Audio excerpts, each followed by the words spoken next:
앞서 들으신 것처럼 오전에 열린 국무회의에서 최상병 특검법에 대한 재의 요구권, 즉 대통령의 거부권 행사 건의를 의결했습니다. 아직 대통령이 재가하는 단계가 남아있는 상태인데요. 지난 9일에 있었던 취임 2주년 기자회견에서 윤석열 대통령은 이 최상병 특검법에 대해서 이런 입장을 밝혔죠. 진행되는 것을 잘 지켜보고 아마 모든 절차가 마무리되면 상세하게 수사 경과와 또 결과를 잘 설명을 할 것인데, 그걸 보고 만약에 국민들께서 이거는 봐주기 의혹이 있다, 납득이 안 된다라고 하시면은 그때는 제가 특검하자고 먼저 주장을 하겠습니다. 그러나 일단은 수사와 사법 절차를 일단 좀 지켜보고. 자, 윤석열 대통령이 최상병 특검법에 대해서 오늘 중으로 재가할 것으로 지금 예상이 되고 있는 상황이죠. 네네. 일단 재가 단계만 남은 겁니다. 그러니까 우리나라 헌법 89조에 따르면요, 이런 법률안은 국무회의에서 심의하도록 되어 있어요. 그래서 그 국무회의에서 심의를 해서 대통령이 재의 요구를 할 것인지 아니면 공포할 것인지를 결정하는 건데, 국무회의에서도 이 순직해병 특검법 관련해 가지고는 좀 문제가 많다, 그렇기 때문에 다시 한번 재의 요구를 하는 것이 필요하다라고 결정을 한 것 같고요. 네. 거기에 대해서 아마 대통령도 똑같은 결론을 낼 거라고 저는 생각을 하는데, 네. 왜 그러냐면 제가 이제 그 대통령실에서 나온 자료를 지금 조금 전에 봤는데, 다른 걸 다 떠나가지고 특검이라고 하는 것은 특별 검찰 아니겠습니까? 그러니까 아주 특별한 상황에만 발동되는 것이고, 그렇기 때문에 보충적이고 예외적인 그러한 제도인데, 그런데 지금 공수처에서 열심히 수사를 하고 있고 수사에 박차를 가하고 있고 탄력을 받고 있는 상황에서 갑자기 급정거해서 특검을 선임한다라고 하는 것은 오히려 수사를 더 지연시킬 수 있는 것이 아닌가. 더군다나 공수처 자체가 특별 검사라고 볼 수 있지 않습니까? 네. 공수처에도 검사 있는데 그 검사는 일반적인 검사가 아니고 공수처 검사야말로 특별 검사 아닌가. 그다음에 이제 공수처는요, 대통령으로부터 직무상 독립되어 있는 그런 기관이에요. 그렇기 때문에 자유롭게, 원칙대로라면 자유롭게 만들어진 그런 공수처에서 수사를 하고 혹시 그것이 미진하다라고 하면 그때 특검하는 것이 맞겠다라고 대통령도 말씀을 하셨으니까, 네. 그 결과 오늘 이제 재의 요구를 한 것이 아닌가 싶습니다. 알겠습니다. 이 최상병 특검법이 거부권 행사 쪽으로 이제 무게추가 완전히 기울자 어제와 오늘 잇따라 야당에서는 대통령을 향해 그야말로 맹공을 퍼부었습니다. 고집불통, 일방통행, 역주행 정권입니다. 전쟁을 원하지 않지만 그렇다고 전쟁을 피하지도 않겠습니다.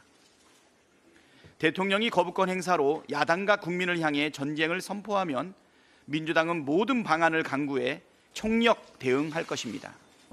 최상병 특검 거부권 행사하면 대통령 탄핵 요건이 된다는 야권 주장이 있는데, 저는 탄핵 요건에 해당하는 상황이 되면 결국은 어느 순간 탄핵해야 된다고. 대통령의 법률 제의 요구권은 폭탄주 퍼마시듯 마음대로 사용하는 권한이 아닙니다. 특검을 거부한 사람이 범인이다. 대통령 자신이 한 말입니다. 이미 저질러진 법률 위반에 헌법 위반까지 보태어진다면 탄핵 마일리지가 더 크게 쌓인다는 사실을 명심해야 합니다. 자, 당장 오늘 오후 2시에 야당의 이 항의 집회가 또 예정이 돼 있고요. 무엇보다 지금 어제 오늘 야당 측의 주장을 보면은 탄핵을 공통적으로 지금 언급하고 있습니다. 극단으로 치닫는 분위기죠. 네. 근데 이제 제가 자주 말씀드리지만 탄핵은 정치권이 하고 싶다고 해서 되는 게 아니에요. 네. 왜냐면 이게 여당에서도 이탈표가 나와야 되고, 이탈표가 나온 다음에 헌재 가서도 헌재 재판관들이 심의를 하잖아요. 그럴 때 어떤 전체적인 국민 공감대가 형성이 돼야지 이게 가능하다는 거고요. 일단 이제 저희가 이제 공수처를 믿을 수 없는 이유 중에 하나가 최근에 또 하나 생긴 거예요. 그러니까 공수처장의 그 인사청문회에서 야당 의원이 물어봤습니다. 대통령도 수사 대상이 되느냐? 그러니까 일반인과는 다른 예외 규정이 있다는 것을 알고 있다라고 이렇게 소극적으로 말을 한 거예요. 이런 분이 과연 대통령실을 겨냥을 해서 과연 수사를 제대로 할 수 있을까라는 의심이 들 수밖에 없는 게 야당의 입장이고, 하여튼 이러한 거부권의 행사가 계속해서 유지가 된다면 지금 국민 여론도 많이 좋지 않기 때문에 저는 결국에는 대통령께서 받아들이시는 상황에 이르를 것이다. 22대에는. 그러니까 21대 때 재표결을 할 때는 17표가 필요하잖아요. 네. 사실 17표는 가능성이 낮다고 봅니다. 네. 하지만 그럼에도 불구하고 이 재표결의 숫자가 왜 중요하냐면 이번 21대 때 8표의 반란표가 나오느냐, 이탈표가 나온다면 22대 때는 이 재표결을 했을 때 8표의 반란표가 나오기 쉽다는 거죠. 그래서 네. 상당한 의미가 있다. 근데 특검을 떠밀려서 받게 되면 그땐 더 많은 걸 내놓아야 하기 때문에 네. 저는 21대 때 대통령께서 거부권을 행사하지 않고 평화롭게 갔으면 좋았을 텐데 매우 아쉬운 상황이다, 이렇게 말씀드리겠습니다. 자, 지금 국회 표결 이야기를 해주셨는데요. 대통령이 거부권을 이제 행사하게 되면 최상병 특검법은 다시 국회로 돌아갑니다. 오늘 28일 본회의에서 민주당은 재표결에 들어가겠다는 방침인데요. 국민의힘에서는 조금 전에 언급했던 그 이탈표에 대해서 고심을 하고 있습니다. 추경호 원내대표의 오늘 목소리 들어보시죠. 안철수 의원님 특검법이 다시 국회로 돌아올 경우에 찬성표 던지겠다 말씀하시고 이러고 계신데 당내 이런 의견들에 대해서 어떻게 조율하고 계십니까? 지금 많은 의원님들과 전직 원내 대표이신 윤재욱 대표님 그리고 제가 선두에 서서 의원님들을 개별적으로 다 접촉을 하고 있습니다. 그래서 소통을 원활히 하고 있고 저희들이 당초에 당론 수준으로 진행하던 단일 대우에는 큰 이상 기류가 발견되고 있지 않다.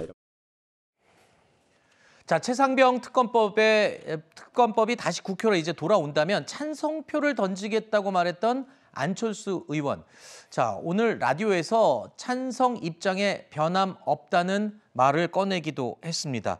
자, 이번 총선에서 낙선한 의원들까지 따지면 여당도 지금 긴장을 늦출 수 없는 상태인 거죠? 네, 그렇습니다.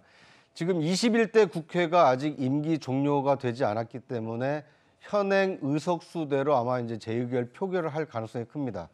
그 경우에는 17석 이상의 이 반란표가 나와야만 이 최해병 특검법이 거부권을 행사하더라도 재의결 요건이 됩니다. 네. 지금 한 사람은 이미 이제 돌아선 거 아닙니까? 안철수 의원의 경우에는 재의결 때 찬성 표결하겠다라고 예언을 한 상태입니다. 네. 만약 16명 이상의 이 국민의힘 이 낙천 또는 낙선자들이 다른 마음을 먹고 다른 표결을 한다라면 이번 그 대통령의 이 제2 요구권이 국회로 하여금 재의결이 되는, 이렇게 된다라면 대통령의 거부권이 사실상 무력화되기 때문에 네. 국민의힘으로서는 앞으로 윤석열 정부의 그 임기 3년 동안 국회 결정에 끌려다닐 수밖에 없는 상황이기 때문에 네. 아마 위기의식 속에서 국민의힘 의원들이 그 앞서 이 추경호 원내대표가 얘기한 것처럼 이 단일 대우를 유지할 가능성이 현재로서는 높다. 네. 이렇게 예상해 볼 수 있을 것 같습니다. 오늘 오전 라디오에서 입장을 밝힌 안철수 의원의 목소리를 들어보겠습니다. 최상병 특검 찬성 입장에는 변화가 없습니다. 조사 결과에 대해서 국민들께서 납득 못하실 경우가 생긴다면은 제가 특검하자고 먼저 주장하겠다고 말씀하셨거든요. 그 말씀이 사실이나 법리에서 자신감이 있다, 이 말씀을 하신 거라고 저는 생각합니다. 특검 과감하게 수용하겠다. 그것도 저는 방법이라고 생각합니다. 특검을 먼저 본인이 제안하겠다. 그걸 수용하는 것도 방법이다. 이렇게까지 얘기를 하는군요. 그러니까 제가 봤을 때 안철수 의원만 저렇게 생각하는 게 아니라 아마 여당 내에서는 상당수가 저런 생각을 저는 품고 있을 수도 있다는 생각입니다. 왜냐하면 이번 총선을 거치면서 대통령실의 여러 가지 문제점도 아마 당선인들을 포함해서 지금 현역 의원들 또는 낙선자들은 굉장히 많이 느꼈을 것이고 대통령을 이대로 가게 둬선 안 된다 이런 생각을 하실 겁니다. 잘못된 국정 운영 방향이 있다면 거기에 대해서 제동을 거는 것도 네. 집권 여당의 책임이자 의무이다. 이런 것들을 저는 좀 인식을 하시지 않을까라는 생각이 있고 실제로 뭐 김웅 의원 같은 경우도 뭐 다음 국회에서는 뵐 수 없겠지만 어쨌든 이 부분에 대해서 명확한 입장을 가지고 계시지 않습니까? 네. 그렇기 때문에 이런 여당 내에 다양한 이견이 존재하는 만큼 특히 무기명 투표로 이제 재표결이 이루어질 수 있는 만큼 사실 당의 의견을 눈치 보거나 아니면 대통령을 눈치 보는 그런 상황은 현저히 적어질 수밖에 없다. 그래서 오히려 이번 총선 참패를 거치면서 민심의 무서움을 느낀 이들이 존재한다고 한다면